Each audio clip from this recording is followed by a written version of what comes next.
My fiancée posted, finally upgrading my lifestyle after meeting a rich guy at a conference. I commented, congrats.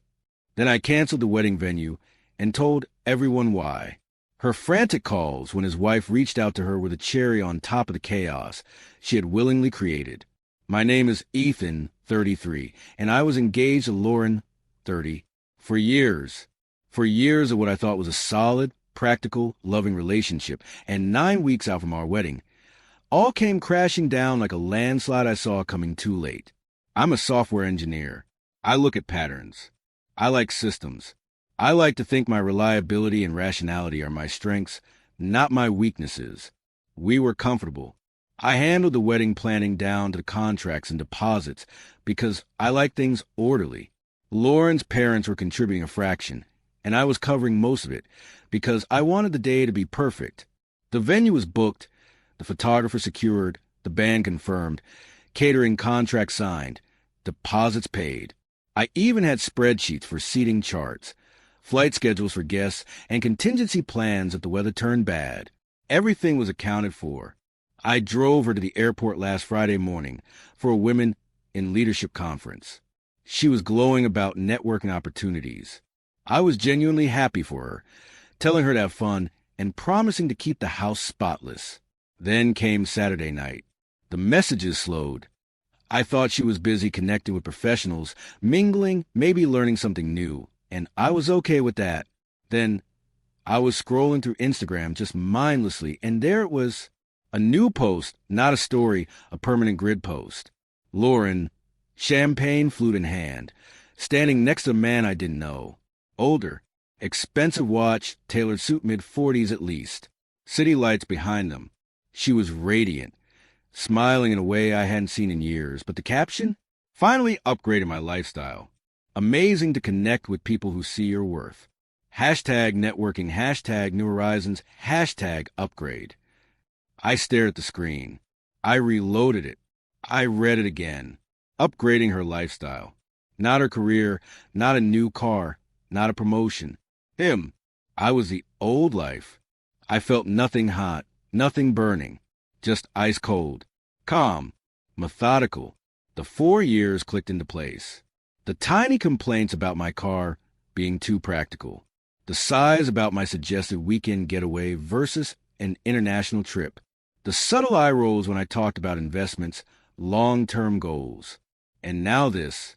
I scrolled through comments. Her friends cheering. Eyes on the watch. Fire emojis. I typed one word. Congratulatory. Congrats. Hit send. Immediate silence. Then notifications flooded my phone. Lauren, what does this mean? Lauren, are you serious? It's just networking, Ethan. A joke. I didn't reply. I turned the phone off. Pulled up the wedding folder on my laptop. All contracts, all deposits, my name on every form, my credit card on every invoice. I dialed the 24-hour line for the Magnolia Room, our venue. Night manager picked up. I need to cancel our event. Sir, that will forfeit your deposit. I understand. Cancel it. Send confirmation. 10:19 p.m. Email received. Canceled. 10:20 p.m. Seasons Catering. Cancellation clause located.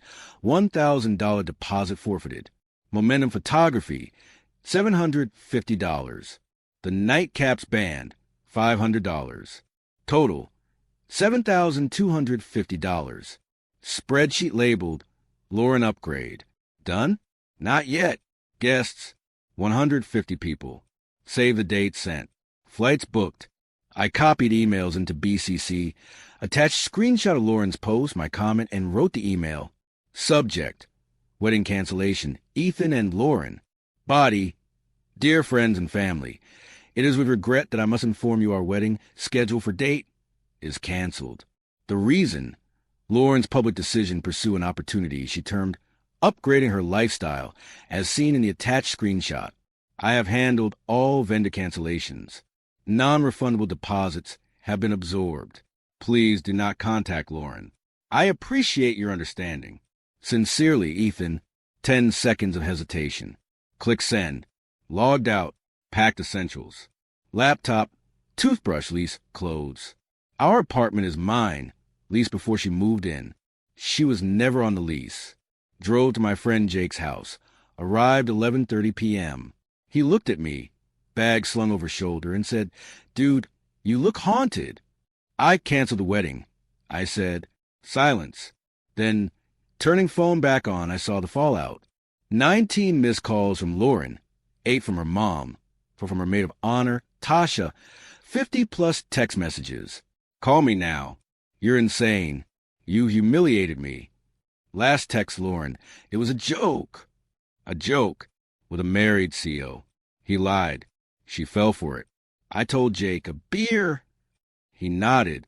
Cold, but necessary. 3 days later, still at Jake's kitchen table, working. Boss was understanding. Friends and family supportive. My mom was quiet, but terrifying in her disapproval. Dad's words. That $7,250 is the best money you ever spent. Lauren sighed. Entitlement and deflection. Tasha's message accusing me of being controlling. I replied calmly. You want to pay your share of the $7,250? Venmo request sent. Diana, Lauren's mother, called. Tried to twist narrative. Said I needed to retract email. I explained facts. Lauren posted her own betrayal publicly. You don't punish the victim. She huffed, hung up. Update. 1 week after email blast, Mark, my dad's friend, forwarded me information. Julian Vance's wife, Eleanor, contacted because of my email. Julian now facing consequences at home, in business reputation. Lauren, fired, socially ostracized. No friends, living with her parents. The upgrade, foreclosed. I'm in therapy. Apartment restored to my own life. No more throw pillows, no scented candles, just my routines, my space.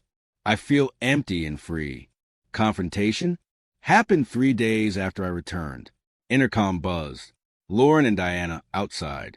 Trespassing. I said, Lauren begging. Alex, please let me in. No, apartment is mine. Your lifestyle gamble failed. Key change, belongings and storage unit. Certified mail to Diana. I didn't even flinch. The sheer entitlement, the arrogance of expecting me to fix your mess. I refused. Cold, practical, necessary. Months later, fallout settled. Julian's life shaken. Lauren fired. Social network collapsed. Court case for $3,625 pending. Therapy ongoing. Emotional recovery slower. Embarrassment lingers. For years gone. Lessons harsh but clear. I live. I breathe. I own my space. I feel the fog lifting. I was betrayed. I acted. I reclaimed my life. The upgrade? I got one I didn't ask for. Freedom. Cost measured. Spreadsheets balanced. Logic intact. Emotional scars remain, but they are mine, owned, untouchable by the chaos Lauren created. Every night I sit, reflect, write, process. This is not vengeance. This is consequence. For years gone, but a lifetime lesson etched into every rational, painstaking action I took. And somewhere in that chaos, clarity. Some people gamble. Some people fold. I folded. Cleanly. Without spectacle. And I will not look back. Ever.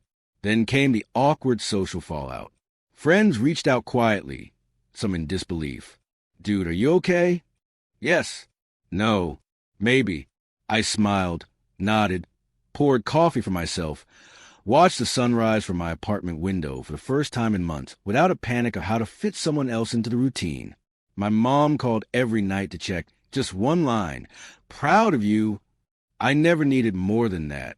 Dad sent me spreadsheets. Silly jokes about Excel. The only woman you should be listening to now is the one in the spreadsheet. Therapy helped. Mostly to articulate the odd mixture of rage and relief.